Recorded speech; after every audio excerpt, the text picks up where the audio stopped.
दर्शकों ब्रेक बाद तुहाडा सब दा भरपूर स्वागत है। सो व्यूअर्स गलबात करन जा रहे हैं कि राइटर न्यूज़ एजेंसी खबर जिहड़ी है उस दे अनुसार कि अमरीकन जस्टिस डिपार्टमेंट वालों गौतम अडानी के खिलाफ चल रहे फ्रॉड केसां नूं वापस लिया जा रहा है। और इस खबर ते रिएक्ट करदिआं कांग्रेस पार्टी के जनरल सैकटरी ने कहा है कि मोदी ने अमरीका नाल अडानी नूं बचाउण लई जो डील की उस दे नतीजे वजों ऑपरेशन संदूर नूं रोकिया गया और अमरीका दीआं शर्तां ते जिहड़ी है ट्रेड डील भी साइन की गई है। सो इस बारे आप गलबात करन जा रहे हैं। सो असीं चाहांगे कि तुसीं इसी तरह बने रहना देखण सुन लिया लिखण लई तुहाडा सब दा बहुत बहुत धन्नवाद।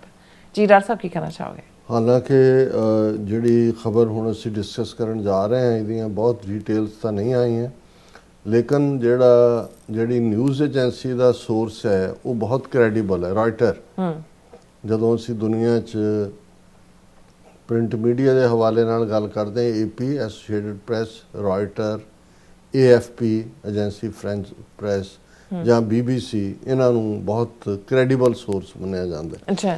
और जे ये खबर ठीक होए, जे इसदियां काफ़ी संभावनावां ने, तो ये कोई साडे लई कोई बहुत चंगी खबर नहीं है, क्योंकि असीं मुढ़ तो ही जदों तो एक पासे निखिल गुप्ता काबू आया और अडानी के खिलाफ जिहड़े करप्शन फ्रॉड के किवें उन्हें जिहड़े अमेरिकन टैक्स पेयर मनी लवा के जिहड़े कानून ने उन्होंने तोड़िया और उहदे उत्ते पूरा शिकंजा कसिया होया सी अडानी दे उत्ते। हुण जिहड़ी रॉयटर दी न्यूज़ एजेंसी की खबर है उहदी हैडिंग ही है, US authorities move to resolve fraud cases against Gautam Adani, says report. US Justice Department may announce that the charges against Gautam Adani will be dropped this week, the report said, citing people familiar with the matter. कि ਜਿਹੜੇ ਲੋਕ ਇਸ ਸਾਰੇ ਤੋਂ ਜਾਣੂ ਨੇ ਉਹਨਾਂ ਦਾ ਕਹਿਣਾ ਹੈ ਕਿ ਗੌਤਮ ਅਡਾਨੀ ਦੇ ਖਿਲਾਫ ਜਿਹੜੇ ਫਰਾਡ ਚਾਰजेस ਨਿਊਯਾਰਕ ਦੀ ਅਦਾਲਤ ਦੇ ਵਿੱਚ ਸਨ, US ਜਸਟਿਸ ਡਿਪਾਰਟਮੈਂਟ ਜਿਹੜਾ ਹੈ ਉਹਨਾਂ ਨੂੰ ਡ੍ਰੌਪ ਕਰਨ ਜਾ ਰਿਹਾ। और ये जड़ा इसका ब्लूमबर्ग न्यूज़ रिपोर्टिंग और ज़ाहिर है कि ब्लूमबर्ग ते आधारित फिर रॉयटर ने कहा कि भी असीं इमीडिएटली तो इनू रिपोर्ट नूं वेरीफाई नहीं कर सके, पर ये असीं रिपोर्ट कर रहे हैं। हुण इस दे उत्ते ज़ाहिर है कि भी सानू भी ये हमेशा लगता रहा कि भी ये जड़ा ਉਹਦੇ ਖਿਲਾਫ ਇੱਕ ਪਾਸੇ ਵਾਰੰਟ ਸੀ, ਪਹਿਲਾਂ ਇੰਡੀਅਨ ਗਵਰਨਮੈਂਟ ਨੇ ਸਰਵ ਨਹੀਂ ਕੀਤੇ, ਫਿਰ ਅਮਰੀਕਨ ਅਦਾਲਤਾਂ ਨੇ ਕਿਹਾ ਵੀ ਉਹਨੂੰ ਫੜਾਓ। ਦੂਜਾ ਸਾਨੂੰ ਸੀ ਵੀ ਅੰਡਰਲਾਈਂਗ ਅਲਟੀਮੇਟਲੀ ਇਹ ਕੋਈ ਨਾ ਕੋਈ ਡੀਲ ਚੱਲ ਰਹੀ ਹੈ ਔਰ ਉਸ ਡੀਲ ਦੇ ਵਿੱਚ ਅਮਰੀਕਾ ਦੇਖੋ ਹਰ ਇੱਕ ਦੇ ਆਪਣੇ ਨੈਸ਼ਨਲ ਇੰਟਰਸਟ ਨੇ। ਅਮਰੀਕਾ ਦਾ ਇੰਟਰਸਟ ਜੇ ਅਮਰੀਕਾ ਨੇ ਅਡਾਨੀ ਵਾਲੇ ਕੇਸ ਨੂੰ ਜਿਹੜਾ ਉਹ ਇੱਕ ਬਾਰਗੇਨਿੰਗ ਚਿਪ ਬਣਾ ਕੇ इंडिया तो जो मन मर्जी के कंसैशन ट्रेड पैक्ट दे विच कढ़ना चाहते हैं, या जिवें कांग्रेस ने इल्ज़ाम लाया कि भी ऑपरेशन संदूर भी जिहड़ा इस प्रभाव थले रोकया गया, जहाँ जिहदे थले असीं देखते हैं भी इन्ना ट्रंप ने बेइज्जत किया मोदी नूं, इन्नी बार 80 तो ज़्यादा बार पाकिस्तान और भारत जंग रुकवाउण दी गल कीती है। जो अमरीका कहता है कि भी मत लो ईरान का ऑयल, नाल दी नाल हजूर साडे माई बाप ब्लॉक कर देंदे ने। रशियन ऑयल लैण लई 1 महीने की जिहड़ी है वो सैंक्शन चक्की सी अमरीका ने, वो महीना खत्म होने वाला है, नाल दी नाल ही इन्हां नूं फिर वक्त पिया कि जी असीं जिहड़ा है वो मनना ही मनना है अमरीका की गल।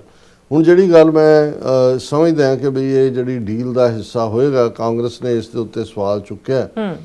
Clear why PM agreed to trade deal, halted Operation Sandoor, Congress on US drop charges against Adani।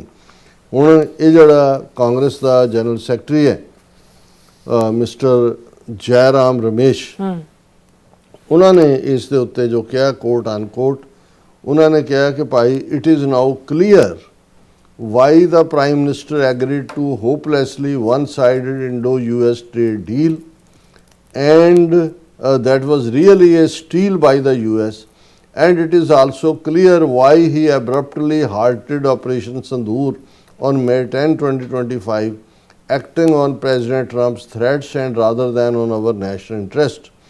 और फिर उन्होंने कहा कि reportedly the Trump administration is about to drop all charges of corruption against Adani. How much more compromise can the Prime Minister get? Mr. Ramesh asked. ਹੁਣ ਇਹ ਆਪਣੇ ਆਪ ਦੇ ਵਿੱਚ ਹੀ ਉਹਨਾਂ ਨੇ ਕਿਹਾ ਕਿ ਵੀ ਜਿਹਨੂੰ ਅੰਗਰੇਜ਼ੀ 'ਚ ਕਹਿੰਦੇ ਨੇ ਕਿ ਵੀ ਸਮੈਲ ਏ ਰੈਟ ਹੀਅਰ। ਸਾਨੂੰ ਲੱਗ ਰਿਹਾ ਕਿ ਵੀ ਇਹ ਜਿਹੜਾ ਡੀਲ ਵੀ ਅਮਰੀਕਾ ਨਾਲ ਬਣਾਈ, ਟ੍ਰੇਡ ਪੈਕਟ ਵੀ ਔਰ ਦੂਸਰਾ ਵੀ, ਔਰ ਜਿਹੜਾ ਮੋਦੀ ਗੋਡੇ ਟੇਕ ਕੇ ਹਜ਼ੂਰ ਸਾਡੇ ਮਾਈ ਬਾਪ, ਉਹ ਅੱਗੋਂ ਕਹਿ ਰਿਹਾ, ਜੋ ਵੀ ਕਹਿ ਰਿਹਾ ਉਹ ਕਹਿ ਰਿਹਾ ਹਜ਼ੂਰ ਸਾਡੇ ਮਾਈ ਬਾਪ।